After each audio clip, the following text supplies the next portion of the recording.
लड़की ने जैसे ही अपनी चचेरी बहन की कार के बोनेट पर लगा लोगो तोड़कर उसके नीचे लगे नीले निशान सबको दिखाए, तभी सहपाठियों को आखिरकार समझ आया कि असल में हर चीज की नकल वही चचेरी बहन कर रही थी। कुछ ही देर पहले वह 50 लाख युआन की लग्जरी कार चलाकर स्कूल आई थी। वह बड़े घमंड से सबके सामने डींगे मार रही थी कि उसने यह कार अपनी बचत से खरीदी है। लेकिन लड़की की सबसे अच्छी दोस्त से ये सब देखा नहीं गया। उसने सबके सामने सच बता दिया कि चचेरी बहन तो हमेशा लड़की के घर पर ही रहती थी और उसके पास इतनी दौलत कभी थी ही नहीं, बल्कि वह हर दिन लड़की के कपड़ों और उसके रहन सहन की नकल करती थी। यहाँ तक कि उसने लड़की जैसी ही कार खरीदने के लिए कर्ज तक ले लिया था। लेकिन चचेरी बहन के चाहने वाले ने तुरंत उसका पक्ष लिया। उसने कहा कि चचेरी बहन तो 1 साल पहले से ही यही कार खरीदने की योजना बना रही थी और असल में लड़की ही उसकी नकल कर रही थी। उसी समय लड़की बिल्कुल उसी मॉडल की लग्जरी कार में वहां पहुंची। ये देखकर सहपाठियों ने उसी को नकलची कहना शुरू कर दिया। तभी पुनर्जन्म लेकर लौटी लड़की ने देखा कि चचेरी बहन की नकल की प्रगति 80% तक पहुंच चुकी थी। उसे पता था कि जैसे ही यह प्रगति 100% होगी, चचेरी बहन उसकी पूरी जिंदगी छीनकर उसकी जगह ले लेगी। अपनी पिछली जिंदगी की त्रासदी से बचने के लिए लड़की ने तुरंत कह दिया कि चचेरी बहन की कार नकली है। इससे पहले कि वह सफाई देती, लड़की ने सीधे उसकी कार का बोनेट खोल दिया। अंदर एक बेहद साधारण और सस्ता इंजन था जिस पर किसी भी लग्जरी ब्रांड का कोई लोगो नहीं था। फिर लड़की ने अपनी कार का बोनेट खोला। तभी सबने देखा कि उसकी कार के इंजन पर विशेष लोगो लगा हुआ था और वह हर तरह से कहीं ज्यादा प्रीमियम था। फिर भी चचेरी बहन ने दावा किया कि उसने नया मॉडल खरीदा है, इसलिए उसके इंजन का डिजाइन जानबूझकर सरल रखा गया है। उसकी बात सुनकर सहपाठी असमंजस में पड़ गए। तब लड़की ने दोनों कारों के दरवाजे खोल दिए और सबको अंदर का इंटीरियर दिखाया। जिन्हें कारों की कोई जानकारी भी नहीं थी, वे भी दोनों के बीच का बड़ा अंतर साफ देख सकते थे। लेकिन चचेरी बहन बेशर्मी से बोली कि उसे बस साधारण इंटीरियर पसंद है। उसका चाहने वाला तुरंत लड़की पर बरस पड़ा और बोला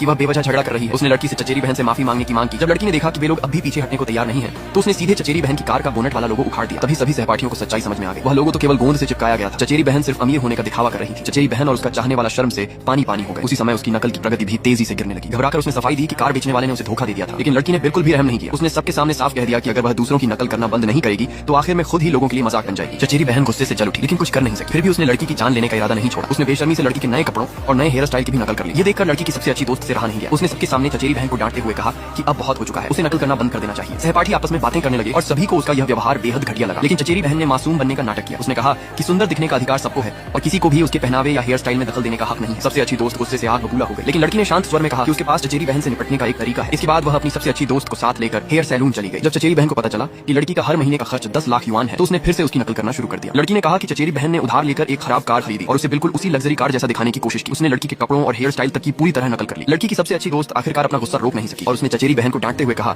कि अब वह सारी हदें पार कर चुकी है। लेकिन चचेरी बहन बेशर्मी से बोली कि उसे हाल ही में बस ऐसे ही कपड़े और ऐसा ही हेयर स्टाइल पसंद आने लगा है। उसने यह भी कहा कि इस स्टाइल पर लड़की का नाम नहीं लिखा है, इसलिए उसे भी इसे अपनाने का पूरा अधिकार है। हालांकि पुनर्जन्म लेकर लौटी लड़की असली वजह अच्छी तरह जानती थी। चचेरी बहन के पास एक इमिटेशन सिस्टम था। जैसे ही उसकी नकल की प्रगति 70% तक पहुंच गई, वह लड़की की जिंदगी से अदला बदली कर सकती थी। अपनी पिछली जिंदगी जैसी त्रासदी से बचने के लिए लड़की ने अपनी जीवन शैली बदलने का फैसला किया। उसने ठान लिया कि अब वह चचेरी बहन को सबक सिखाकर रहेगी। वह अपनी सबसे अच्छी दोस्त को साथ लेकर एक विग की दुकान पर गई और वहां मौजूद सारी विग खरीद ली। उसकी दोस्त हैरान रह गई और मजाक में पूछने लगी कि क्या वह अब विग की दुकान खोलने वाली है। लड़की बस हल्का सा मुस्कुराई और कुछ नहीं बोली। अगले दिन जब वह विग पहनकर चचेरी बहन के सामने पहुंची तो चचेरी बहन तुरंत घबरा गई।